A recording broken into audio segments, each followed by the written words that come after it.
नमस्कार दोस्तों, तो आज अपने पास है एक्टिवा एचईटी मॉडल। तो इसकी सर्विस कर रहे थे। तो इसमें क्या है कि टायर में अजीब सा साउंड है। जैसे ही इसको आगे पीछे करते हैं, मैन स्टैंड में लगा के टायर को घुमाते हैं तो गियर बॉक्स में अजीब सी साउंड आता है। चलिए आपको साउंड सुनाते हैं। तो आपने देखा अजीब सा बहुत भयंकर साउंड आ रहा है। तो इसके क्लच को खोलेंगे और देखेंगे कि क्लच में आवाज़ है या गियर बॉक्स में आवाज़ है। तो देख सकते हैं क्लच को हमने खोल लिया है और साउंड अभी भी आ रहा है। तो इसको क्लच के पुली को निकालते हैं बाहर और फिर गियर बॉक्स को घुमा के देखते हैं। तो पुली को निकालने के लिए फैन व्हील टाइट है, तो थोड़ा सा पुली को प्रेस करेंगे तो स्प्रिंग दब जाएगी और ये निकल आएगी। तो अभी आप सुन सकते हैं कि देखिए कोई साउंड नहीं है इसका। गियर बॉक्स एकदम साइलेंट है।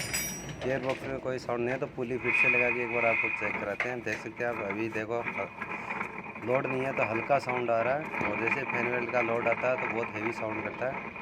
तो पुली को चेंज करेंगे हम। इसके बेरिंग में आवाज़ है, बेरिंग जा चुका है इसका। आपको बताते चले, क्लच पुली में 2 बेरिंग आते हैं, रोलर बेरिंग आता है, एक बॉल बेरिंग आता है। तो बेरिंग हमारे यहाँ नहीं मिलते तो पुली चेंज करनी पड़ती है। तो इसके लिए हम नई पुली लेके आए, देख सकते हैं आप। तो ये अपनी नई पुली है और इसमें ये ऊपर का जो लॉक नट है ये भी साथ में ही आता है नया, देख सकते हैं हम। तो बाकी सारा सामान उसी का लग जाएगा, क्लच जो है, स्प्रिंग वगैरह है। तो ये हमने पुराना वाला खोल लिया और इसको नई वाली पुली में फ़िटिंग करेंगे।